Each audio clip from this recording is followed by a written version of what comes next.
that long day behind you. Good times lie ahead. With company worth keeping, that'll bash a smile on your head. Come on in, the door's open, you'll find just the finest folks here. Pull up a chair, grab a drink, and lend our stories your ear. Cause we're the talk the tavern. Here you're always welcome.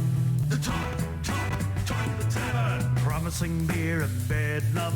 The talk the tavern. Music, medicine, and then some. The talk the tavern. The song's over. Here we come.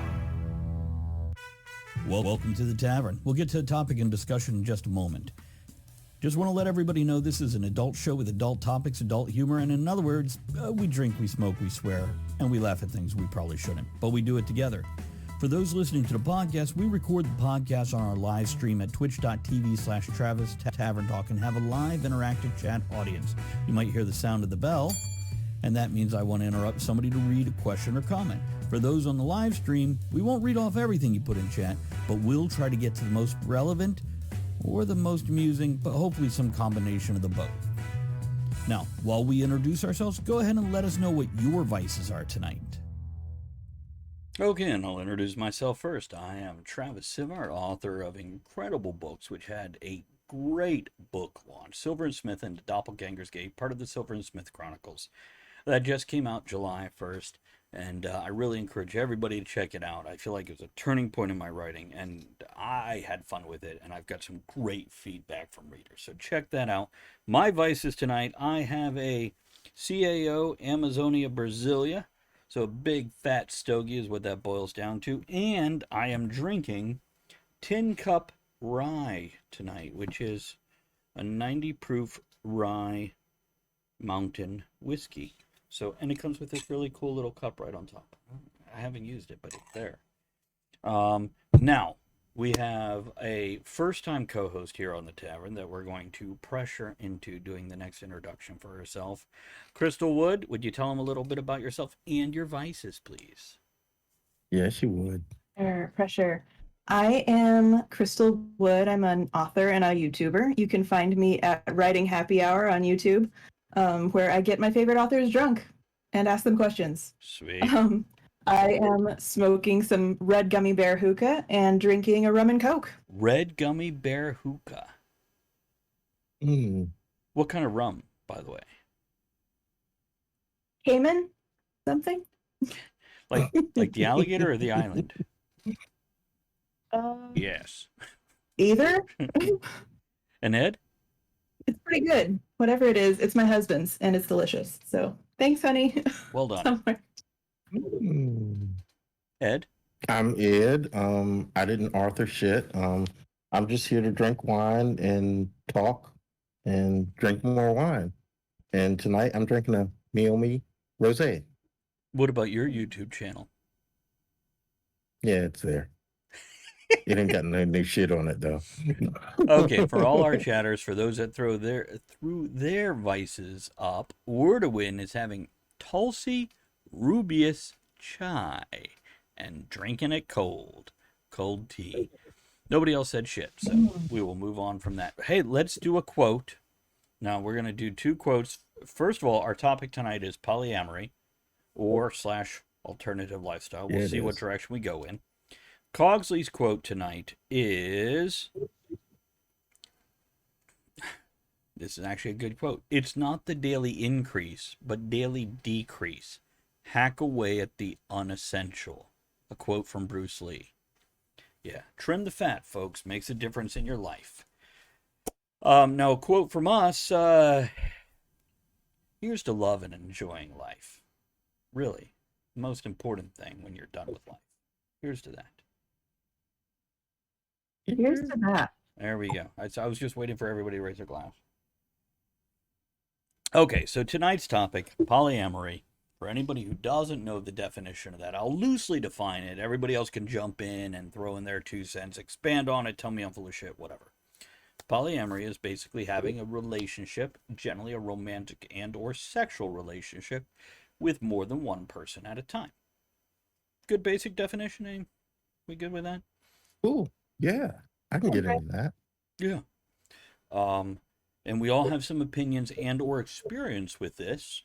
So we're going to talk about this tonight.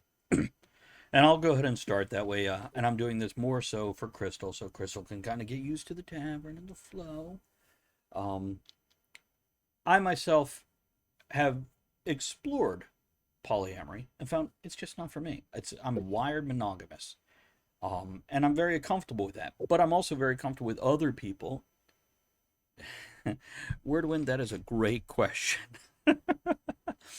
Wordwin asks, has nothing to do with parrots or crackers? Well, as for the crackers part, it depends who you're in a relationship with, because you could be in a relationship with a cracker. Do not have a sexual relationship with a parrot. They explode. True story. You just whoop, whoop. Anyhow. And they pinch. You know this how? I don't. Moving on. Where was I? Right. So I explored it. I looked into it because I've had offers in the past, and I went, nah, not for me. And I have seen good and bad polyamorous relationships. Now, here's what I'll say about the bad ones without going into details, which I probably will at some point in the next hour or so. The bad ones are not bad because it's polyamory. The bad ones are bad because the people are unhealthy people in the way they build a relationship. And I'll get more into that soon. Ed, do you want to jump in, throw your 2 cents in, then we'll pass to Crystal, then we'll just mix it up and talk shit all night. Yeah, I've known friends that were polyamorous, and like you said, good ones and bad ones. I've seen marriages break up because of it, and I've seen relationships go for a very, very long time.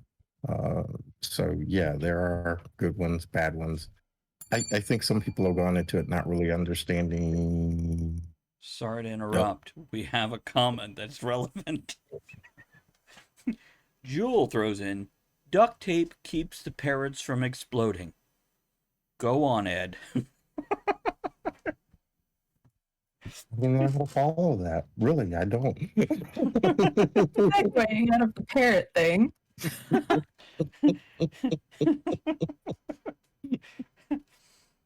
Because my poly wants a cracker, so. Ain't nothing wrong with that.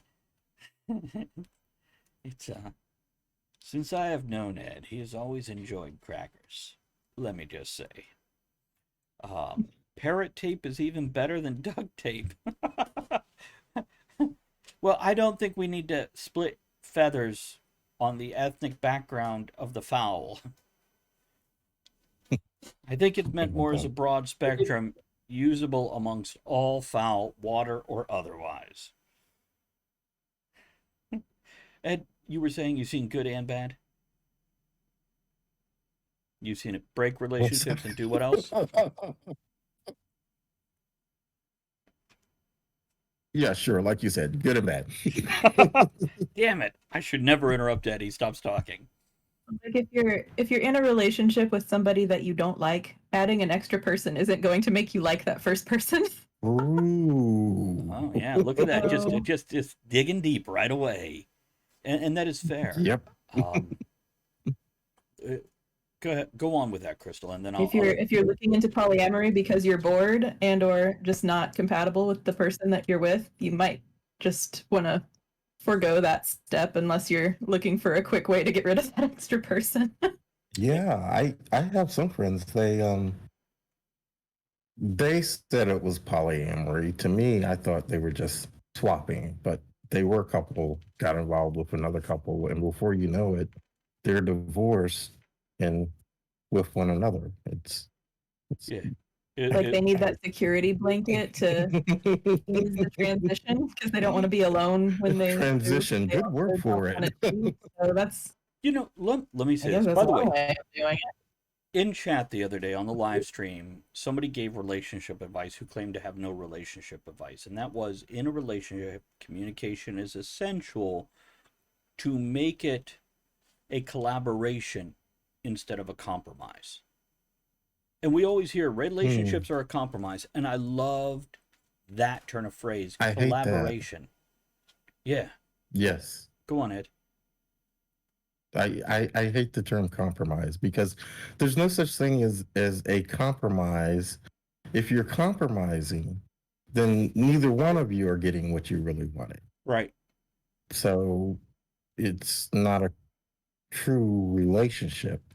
If you're giving and taking, maybe, then one of you gets what you want and the other one might not.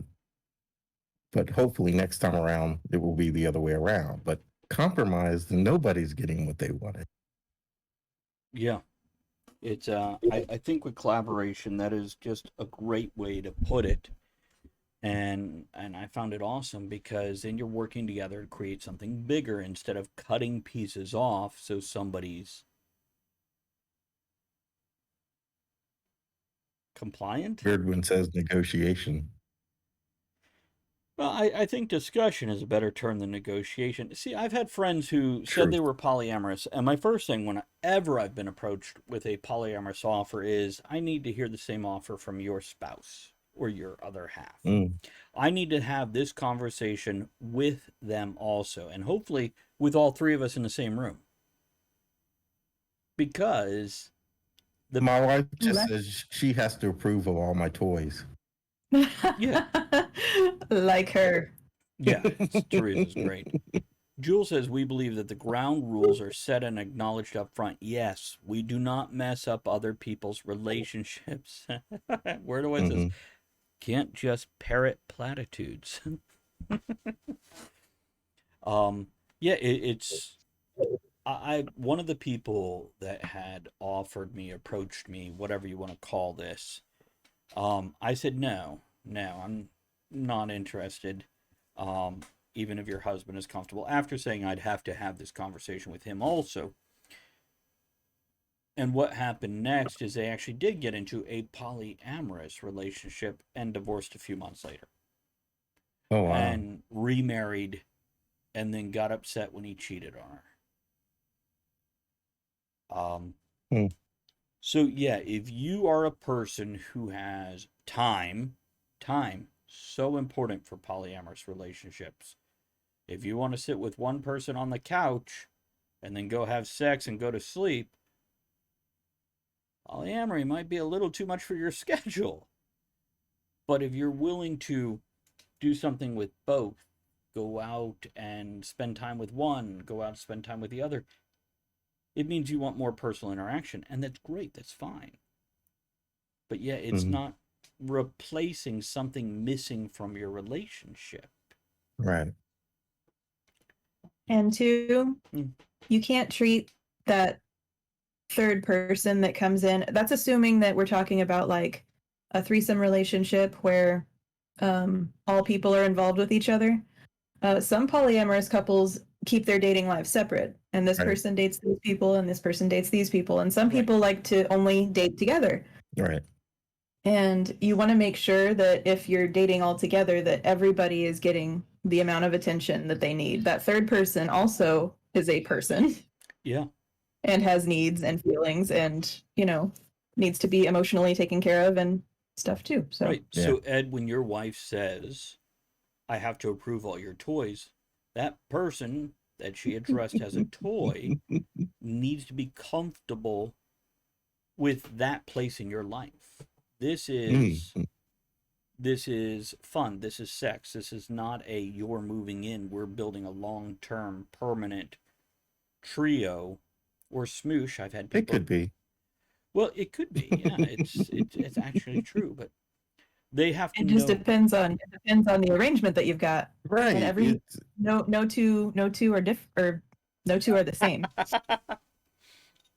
No two are different if you make them sign a contract that's the same as the first one.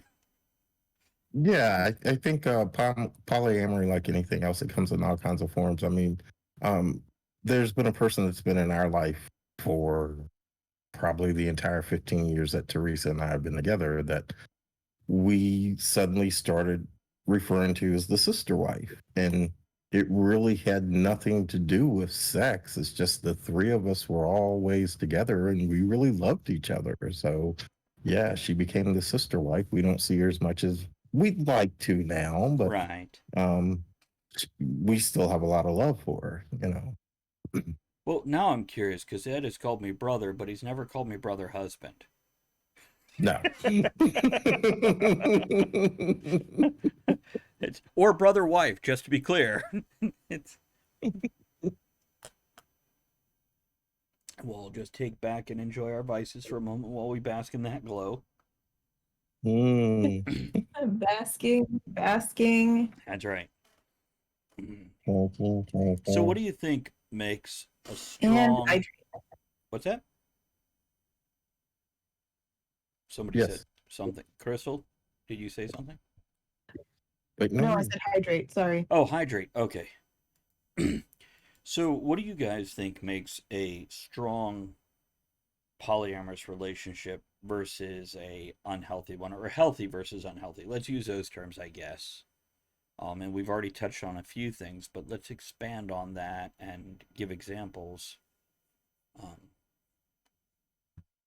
I think healthy relationships come from people who are in a good place mentally and just personally. So if you have toxic people and you throw them into a relationship, they're still toxic people. Right. So if everybody involved is on the same page or on the same wavelength, then that is a big part of it, I think. Ed?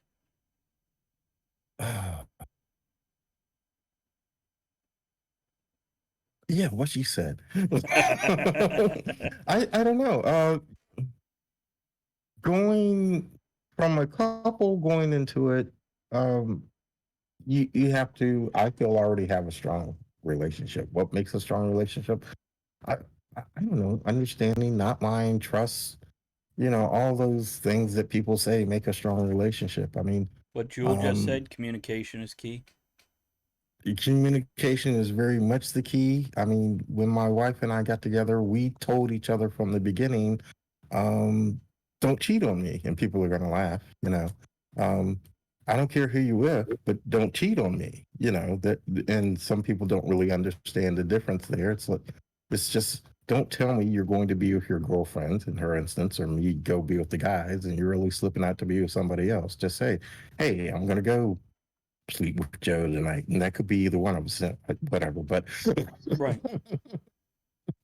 See, and I think that's fair. I I'm think gonna go hang out with my girlfriend.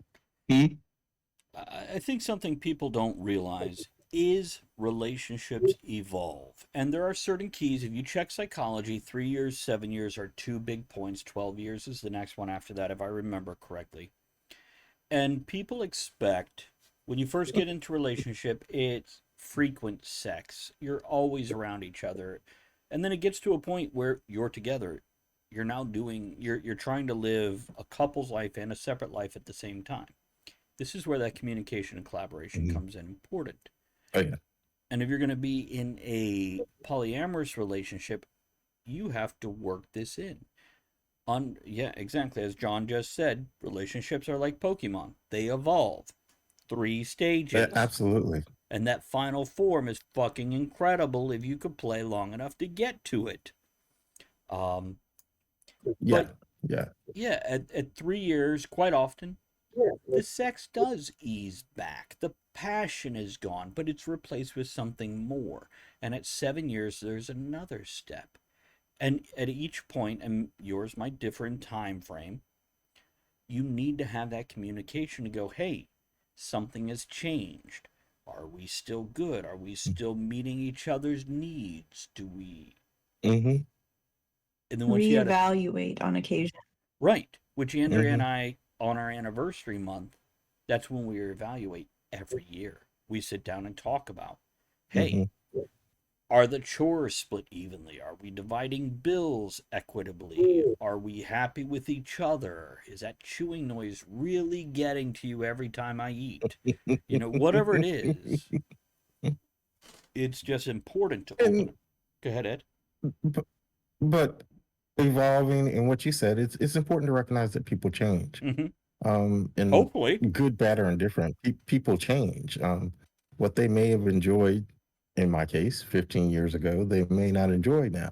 So are you mature enough to accept that and still say, I love you regardless, or are you going to let that gnaw on you for chewing too loudly in your ear Yeah. while you're trying to sleep? I don't think it necessarily even has to be a bad thing if people reevaluate and say, you know what, this isn't a good fit anymore, you know? Yeah. We're going in separate directions. If you're I mean, it's not that it's a bad thing to build your life around your relationship. Mm-hmm. That should be something that's cornerstone and most important, Right. you know, or at least have a top priority. But it's not necessarily that you're a bad person or they're a bad person or a bad partner. Mm-hmm. It's just that you might not necessarily be a good fit anymore. And Mm. acknowledging that without any malice kind of gives you a chance to make those reevaluations without being afraid to say, you know, this isn't working. Right. It's And it keeps you time. from taking each other for granted, knowing that, you know, next Oh, year yeah. might be the year that we don't fit anymore. Right. Yeah. And by not fit, that can mean two things. Yes, that can mean breaking up and going your separate ways, or it could mean readjusting so you're collaborating together again and you're moving towards a yeah. common goal. That's why that communication is so fucking essential. Because if you're not moving forward Mm-hmm. together and you're going in opposite directions, and even if you have opposite goals, doesn't mean you can't support each other in that and build on that. You're going to be cheating on each other before long. Right. One way or another. Or ignoring each other, which is, I don't know, passive cheating. Yeah. Now, once you add a third person into that mix, and hello, Drop, good to see you. And by the way, Wordwin says, don't do that terrible movie / TV plot of not talking about something because fear of losing them. Oh no, if you think you could lose them, fucking talk about it. So either A, you lose them quicker and get it over with, or B, and get it over with. There's a chance you could bridge that gap. There's a chance you could communicate. And yeah, it's horribly awkward. It's difficult. Yeah. Yeah. And it's hard to find where you're both in a mood where you don't have that discussion on an emotional level. Instead, you can have it on an intellectual, logical level. That's horribly hard. But yeah, it's so essential when you're with one. You're including more than one. And I say more than one because polyamory, like I said, I've known couples who have built a relationship with another couple. So polyamory doesn't necessarily mean 3. It means more than 2. Oh, yeah, absolutely not. Yeah. The funny thing is, you know, going back to John's comment, relationships like Pokemon, they evolve, is, you know, we said all these things to each other in the beginning of a relationship jokingly. And as things evolved, it's like, hey, we're really doing this. You know, it evolved. Right. And Calico says, or deciding to end something because you decide it's better for the other person without talking. Yeah, that's fair too. Yeah. Oh, they just don't understand. It'll be better if I end it. Well, how do you know if you haven't talked about it? It's, drops and says, well, talking is key always for anything. Absolutely. Communication is key. And that evolution, by the way, might mean something like, oh, I don't like this sex thing we used to do. Or I want to try this sex thing we haven't done or we tried once before. And that might mean another partner. Yeah, baby. Something else. It might mean something that the general public disapproves of. Or it might mean, I like missionary. Well, some people are afraid of that because, oh, if we're not doing something crazy, we're just not doing it right. Not necessarily. Or it could just mean I like big butts and I cannot lie. That's true. That's true. It's and John says the amount of insurance coverage is also key. Usually that's what keeps people together. Insurance, children, or as a third, pets. It's so let's talk about the pros, the healthy part, what a polyamorous relationship adds to your life. Anybody want to start with this? Okay, I'll start. If you have a partner that has very different hobbies than you, I'm not even talking sex at this point in time. You love bowling, and your partner just doesn't like to bowl. This offers you an opportunity to go do that activity or hobby or interest that your, Mm-hmm. I don't know, first partner, for lack of better terminology, doesn't really enjoy. It can also build that relationship between you and that other partner in the way of you now have somebody else to talk about. Because we all like to, on occasion, complain about our other half. It happens. And it might not be like, oh, I'm miserable, I want to leave them, but it could be, they did this today. Now, there's also a danger here. There's a pitfall. Because once you have three, you now can team up two against one. And you got to be careful with that. Oh yeah. What do you got, Ed? Go on. Oh, it's just little things. Nothing major, like watching a television show or something, and you know that the character said one thing, and the two of them are like, "No, he said this," and next thing you know, they're both teaming up. Oh yeah. Yeah. And two, sometimes if you're getting the same feedback from multiple people, it might be time to listen. That's it gives you fair. another set of eyeballs and ears to maybe trust that the person isn't just, being ridiculous when they give you feedback about something. Trust is a good word right there. Because in a normal relationship, you have to have trust. And if you don't, Mm-hmm. you need to find a way to trust that person you're with instead of fearing that they're going to do whatever it is that maybe you experience in other relationships. They deserve your trust, not your fear of the same shit happening again. Which quite often, by the way, here's a quick piece Mm-hmm. of relationship advice. If you find every relationship ending the same way, that's you. You're picking partners that are the Right. same or doing something that creates that reaction in your partner. You have to look at yourself at that, and that's not accusatory. That Yes. is genuinely, I give a damn advice. Look at what you're doing or who you're choosing to Yes. be around, Mm-hmm. and adjust something in yourself. And sorry if that hurts somebody, but yeah, that shit's on you. Yeah. Yeah. So trust is very important, and being able to trust the other person, which is key because that's us reacting to everything around us, but also being able to instill that trust in your partner or partners so they don't feel like they're being judged against one another, pitted against one another, compared to one another. There is comparisons always. Size matters. Just saying. Um, but there's also, I like bowling with this one. I like watching romantic comedies with this one. And that's a fair Mm-hmm. comparison. Because maybe Right. person one, fuck bowling. Person two, I really want that sci fi action adventure. Well, you like both. Mm-hmm. So this is nice. And yeah, you My can husband hates horror movies. say again. Oh, my husband hates horror movies, and so I am particularly excited when we find a girl that loves horror movies. It's very difficult to find, but once in a while, they're out there. They are. I have known quite a few women who just really love horror movies. And I've known others who horror And movies are okay, but they will watch a serial killer documentary in a heartbeat. She's like, Oh, I know one of those. yeah, she just pulled up. She'll be inside in a moment.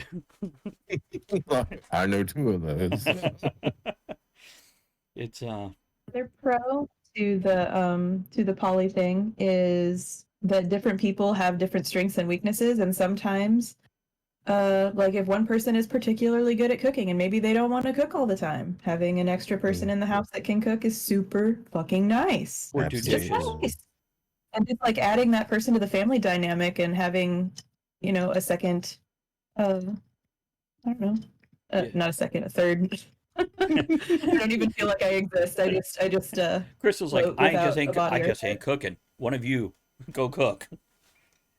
Do you do dishes at least? Because that's a valuable skill if somebody likes cooking, doing the dishes.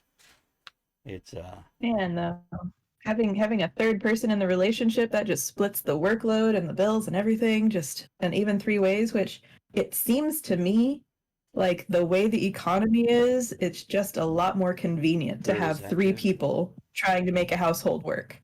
Hey. Yeah, Hmm. that's a great concept. Plus boobs. Plus boobs. Boobs make everything better. Well, Yes. Truly. I don't know. We can go into man boobs and moobs and discuss, but that's a different show. That's not. That's not. Crystal turns away and plays with her hookah.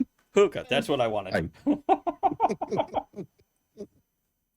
So notice we haven't even really touched on sex, because sex is a whole separate thing. There's so much Yeah. more than the sex. And if you just want... It's part of a relationship, but it's definitely not all of it. Right. And if you just want sex, you know what? Be a swinger. Go out. Well, okay. Go ahead. I'm really going to out myself here because that's how it started. Right. For us, we dabbled in that lifestyle, and we found that really wasn't what we were looking for. Right. We wanted relationships. We didn't just want to run out there and have sex. We wanted relationships. Yeah, for some people, it's really strange, myself and my husband included, to just like go out with somebody and be like, okay, now what? How scary is it to try to have sex with somebody that you don't know? Plus, like germs and stuff. Right. Like, and crazy people. The germs of the brain. It's so yeah, that's something totally separate. And also keep in mind, in a polyamorous relationship, as I mentioned earlier, that dynamic will change also with time. So there is that first little bit of woohoo, and then things mellow out. It chills out. It's not all new and exciting. Oh yeah, yeah. I feel like the sex goes in kind of an arc. It's like scary and everybody's really awkward at first, and then it gets really good as you get to learn about the other person and what everybody likes. And then it kind of, tapers off and evens out. You could just be talking about every episode of Talk of the Tavern. So, let's talk about long-term benefits of polyamory. And then I also want to talk about how society views it. Because that's something that's very scary.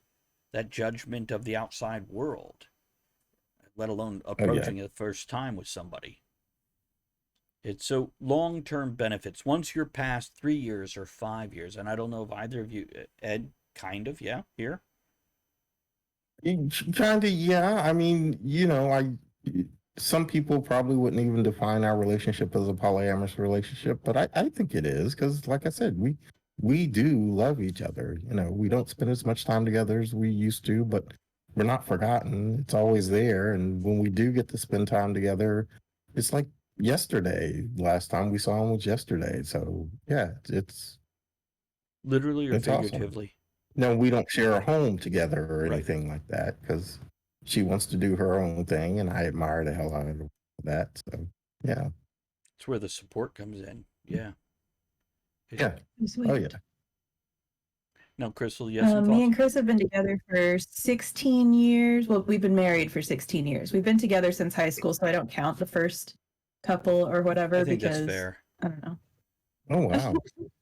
Did we really know each other? We were friends for about a year before we started dating, and then we dated for 2 years, and then we got married when we were 18. So we've been together for a minute. But let's see, we got our first actual girlfriend. I want to say our daughter was about 2 at the time. So that was only 13 years ago, thereabouts. Mm-hmm. Before that, we played with other people, but it wasn't like relationships. It was just like toying with the idea, experimenting a little bit. What Ed was talking about. And then I was like, I don't like just hooking up and leaving. I want to keep them, It's like when a cute, adorable puppy follows you home, you don't necessarily want to give it back. Yeah, it's better. It's long term is better for me. He's pretty open to just go with the flow, whatever, and I get attached. I catch feelings, and then I just want them to stay. But It's one reason I adore you, Chris. When we first met, shortly thereafter, you mentioned, what was it? Codependent was the word you used. And I'm like, I love codependent friends because then we actually hang out and do things together. It's it's a beautiful thing. But it's not necessarily how everybody is you start wired. to need each other. You develop a need for each other, Right. and And it's you nice to be needed. it is. And you find that Yeah. niche that they fit into in your life and you fit into their life. It is like a best friend with benefits, but for realsies. Because again, not just referring to sex at this point in time, though that is one of the Hmm. things that can be on the table. I don't know. Do you think polyamory can exist without sex? Yeah. You can have like a sexless. I don't know. I guess that's pretty much like how where me and my roommate are at right now. Like we're not attracted to each other at all. She's not attracted to us, but she is absolutely like our second wife. Like I take care of her baby, she washes my dishes, one of us will make dinner. We help each other work out finances and plan for stuff. We talk each other down from panic attacks. So that's pretty much my sexless marriage is with my roommate. See, this segues into a different topic here, where I have told guy friends who are, I don't know, mildly homophobic, you can love another guy without wanting to have sex. You can say, just like somebody you're in love with, I really look forward to spending time with them. I really want to call them and tell them about my day and what happened and what's going on. And it's okay to want that and enjoy that and look forward to that. And matter of fact, if you don't, maybe that's the wrong way. If you're scared to do that and bring somebody into intimate friends, says Jewel, not necessarily having Mm. sex. Yeah, there is a value Yeah. in Well, these.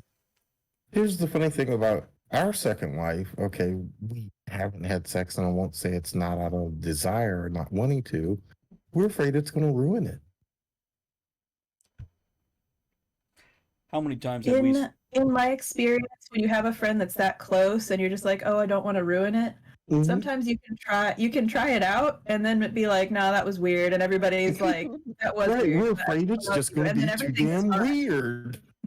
Like if you have a friendship that's that strong, unless everyone or anyone in the involved is super uh weird about it, I guess, or Mhm. feels weird about it, then generally it's just like, well, that was weird, and then you move on, and your friendship is way more important than feeling awkward around each other. You move And on with then 6 years communication down the about road, it, you'll be like, hey, remember that time? but you move on with And they'll be like, oh communication yeah, about that it. was awful. God. Discussing that afterwards is important so nobody continues to feel awkward. That moment can be awkward, Right. Right. but Right. the situation, the relationship, everybody needs to have that discussion. So we go, hey, how was that? Well, me too. Me too. um, we Yeah. good? And two, it has to be okay if maybe one person feels awkward and the other person doesn't feel awkward. Sure. Like Yeah. Absolutely. you can have a friendship and be like, man, if you wanted to date me, I'd date you. And that other person would be like, that's so sweet. And be okay with that and not have your ego hurt by the fact that you're into them that way, but they're not necessarily into you that way. I've also But known. having a partner, Go ahead. yeah. No, go on. Oh, having a partner so that you don't feel like you're all alone when that happens. It kind of softens the blow a little bit. Like it's not that you're a completely undesirable person and no one ever wants to be with you or whatever. It's just that was not a good dynamic. The chemistry wasn't right. Yeah. Yeah.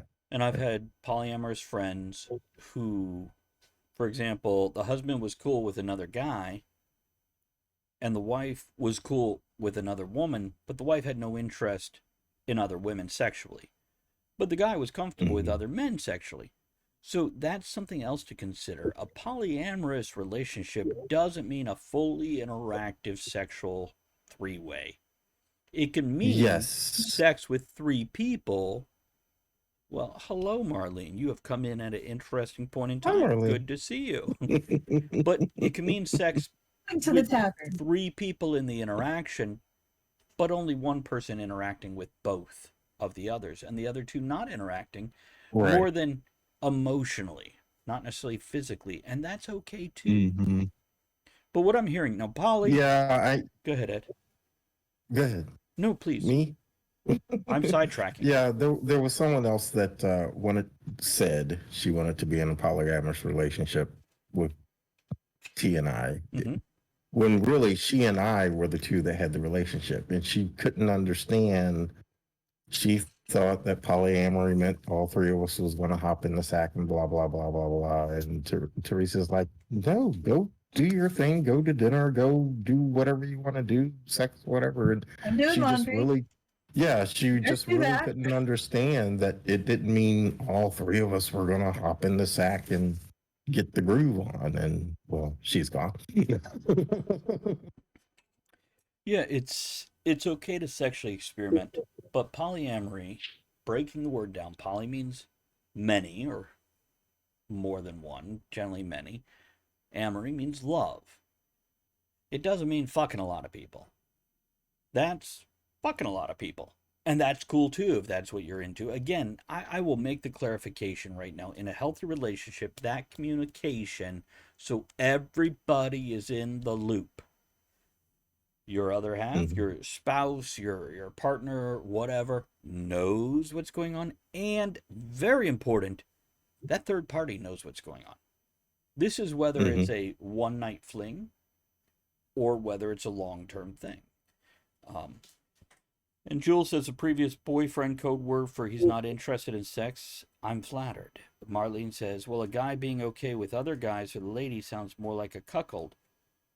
No, he was interested in men and women.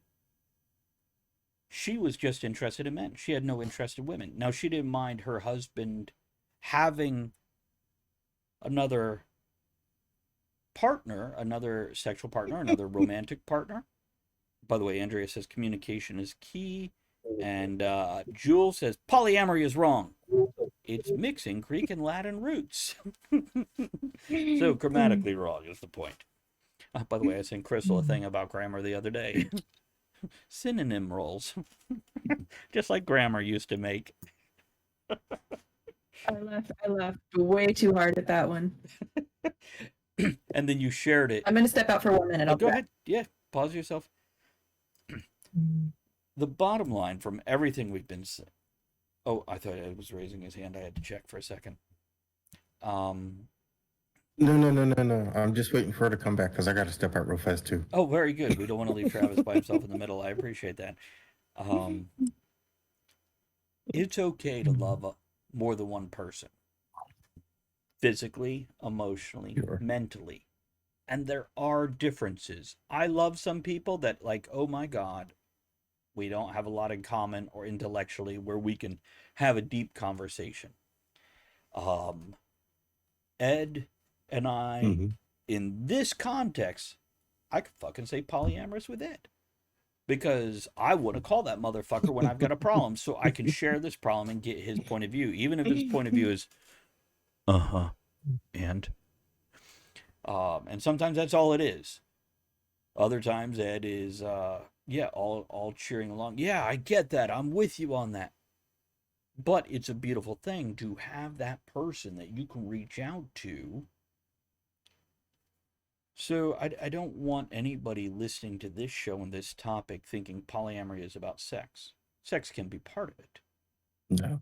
But it's not the only part, Not at and all. it's not the biggest part. Now, did we cover polyamory long-term benefits well enough? Are we good with that? I think so.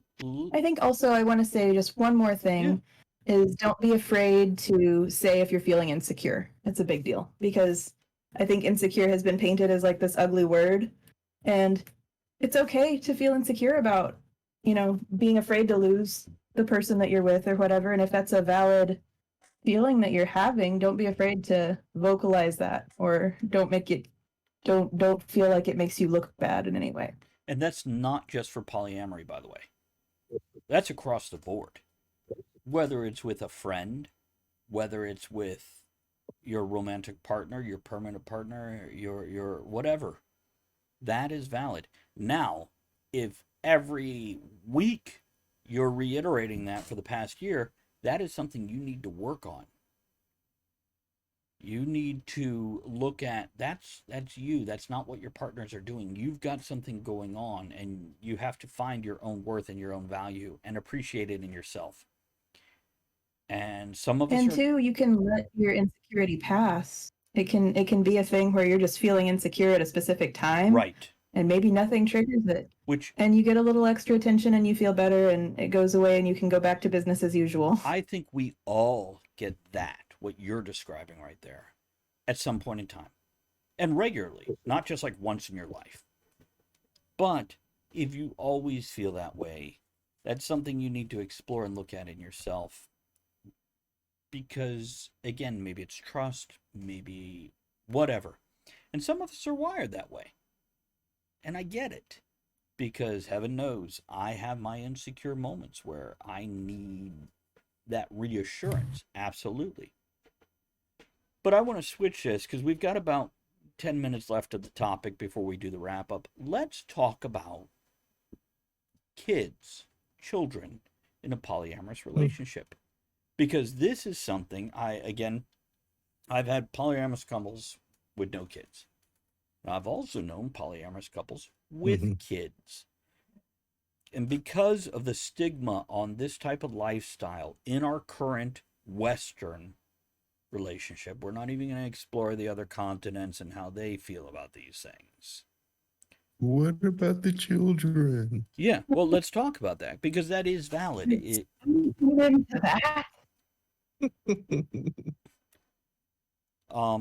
And I can't speak with authority on this one because though I've had friends who have had long-term polyamorous live-in relationships, I don't think I've actually discussed with them how I handle their kids. The kids know this third person is around, and I believe they know that third person goes into their parents' bedroom. Andrea It's says, like they know that they have two parents, and they know that the parents go into the bedroom. right. Nobody wants to picture their parents doing stuff with each other. They Andrea feel about says, the same with the third person involved, I think. Kids aren't always considered, and that could be a problem. So, what about kids? When kids are in the picture, it changes things in a couple ways. Thoughts, anyone? I mean, let's see. So, with our first girlfriend that we had live with us, I mean, when you don't have someone living with you, it's pretty easy to just say, hey, this is our friend, you know? Yeah. Because you have friends and it doesn't really affect anything. It starts to kind of change when that person lives with you and they live in your room. Like it's time to go to bed and everybody goes to bed in the same room, kind of a situation. Or at least I thought that it would be different, but my daughter just kind of thought that that's just how things work, you know. Oh, it's bedtime. There's a bed in your room and there's a bed in my room. You guys sleep in there and we sleep in here. And when it came to dates, sometimes, you know, dad would go out with our roommate, friend, whatever. And sometimes I would go out with her, and sometimes dad and I would go out together. And all she knew was that there was always somebody that was there to stay home with her and play Chutes and Ladders, which was great, you know.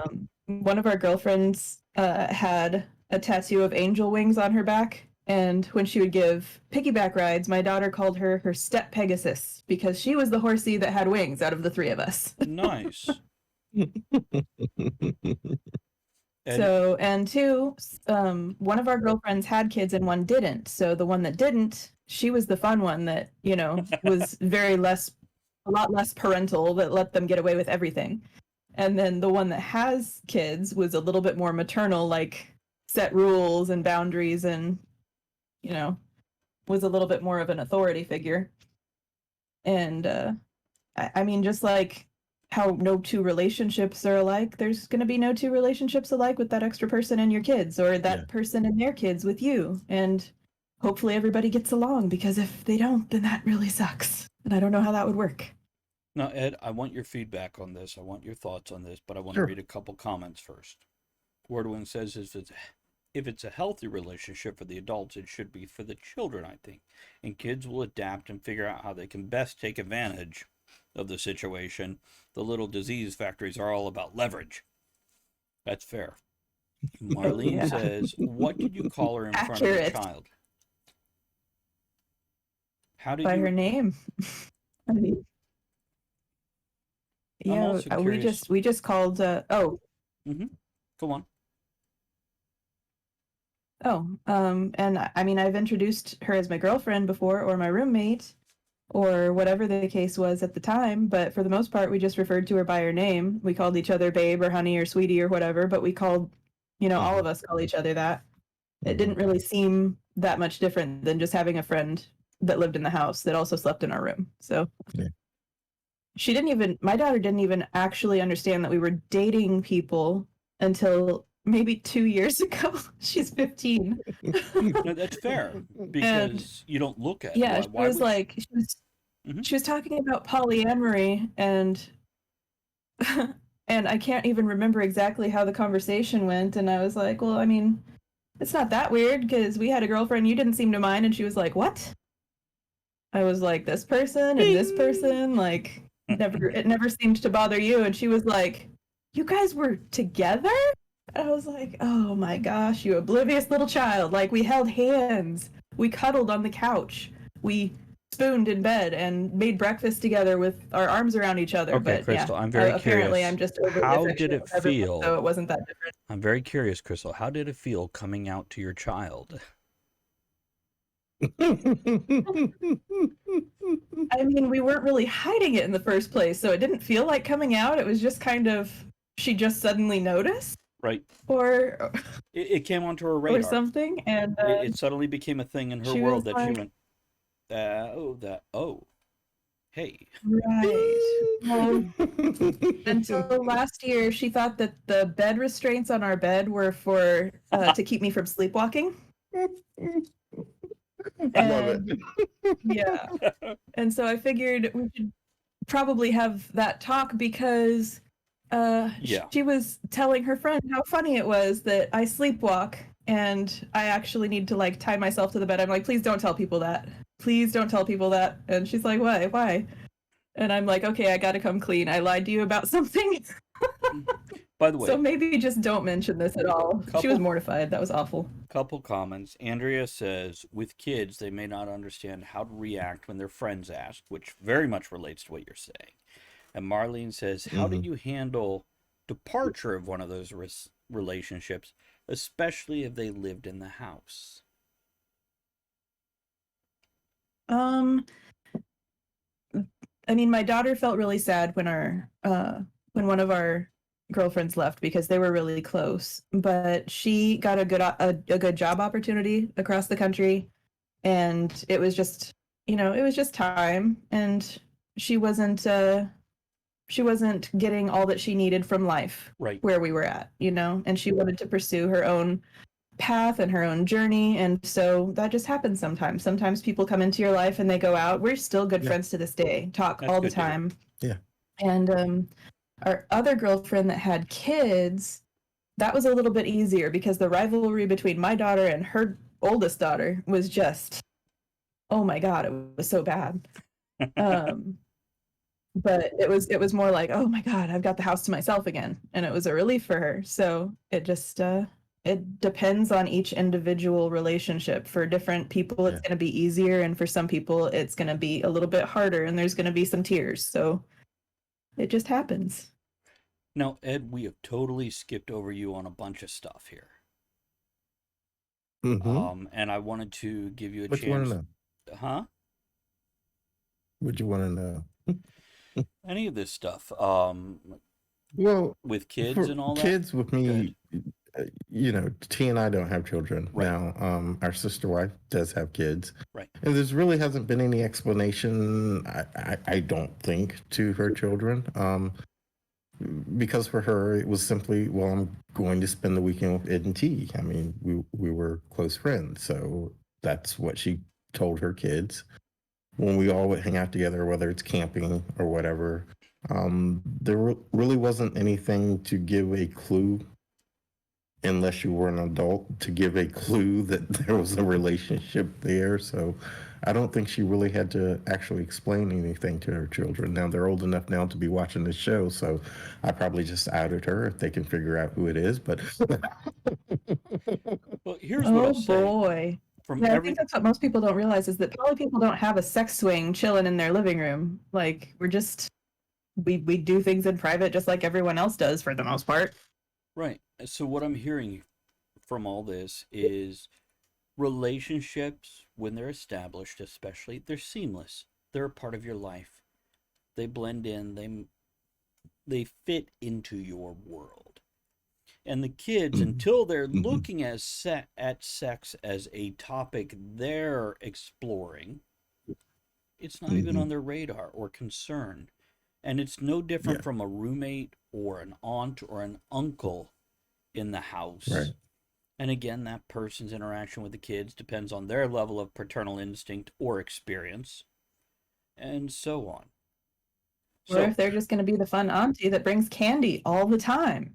I got gum. The person we were most concerned about was her mother, not the children. It was her mother. Oh, okay. Well, let's take a couple minutes and explore that. Family outside of your house, do they know? Mm-hmm. Some of mine do. Not all of them. Just ones you I doubt thought. that they would ever watch this show, but if they do, they would be.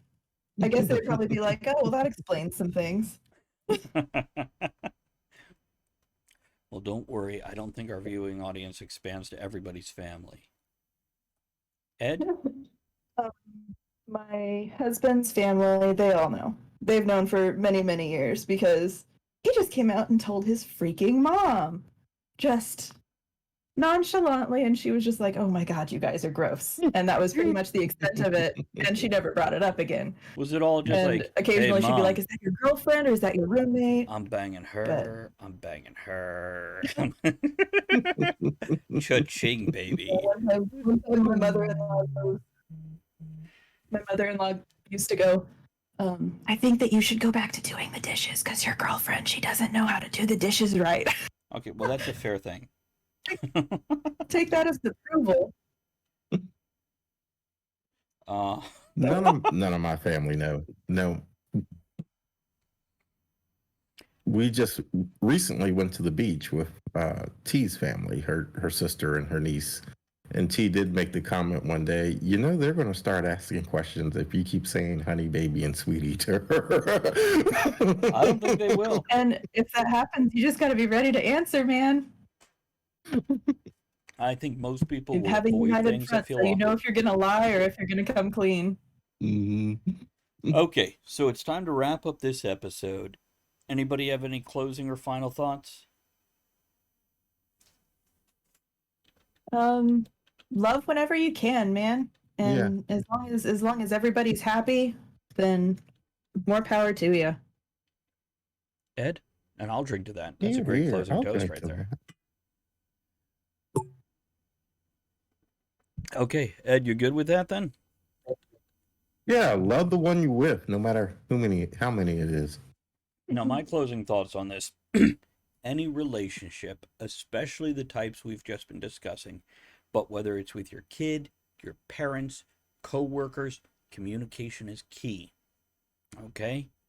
You don't have to be a jerk about it, but expressing what you want, what you expect, and who you are is very important. Again, by a jerk, I'm not saying throw things in people's face, whatever aspect, going so much further out than polyamory right now. But that communication, as I opened with, and I'm just loving this phrase, communication is key, collaboration, not compromise. Okay? I like that. I like that too. Here to that. And Wordwin says, Can we drink to love is to be happy with. There we go. Now, we're going to get a Cogsley quote for our closing toast, though you already did a great one. Oh, there we go. Doesn't relate, but art is about cosmic beauty. Science is about cosmic order. Religion is about cosmic purpose. That comes from a textbook, Conceptual Integrated Science by Paul G. Hewitt, Pearson Education Incorporated, which was one of my college science textbooks, and I just love that quote. There we go. Let's get out of here. Here's the closing stuff, folks. We'll catch you again soon. Before we go, I want to Bye-bye. remind everyone that you can email us at talkthetavernshow@gmail.com to let us know your thoughts on the show's topic, suggest another topic that you'd like to hear us discuss, or just have us read a message out on air to someone in your life. Thanks for supporting the show by downloading the podcast, sharing it on social media, grabbing some shirt stickers and mugs from bit.ly/tavern merch, or barware patches and hats from bit.ly/tavern merch 2. That's bit.ly/tavern merch or tavern merch and the number 2. Thanks to everyone who joined us live at twitch.tv/Travis Tavern Talk, and everyone who supports the tavern by subscribing, hosting, throwing bits, raids, and most of all, commenting. Thanks for joining us in the discussion shenanigans tonight. You are the one thing that makes the show what it is. Don't forget to join us at the tavern next week. Until then, have fun, keep learning, and be good to one another. Now, raise your glass in good cheer. Enjoy the small moments every day and steamy dreams every night.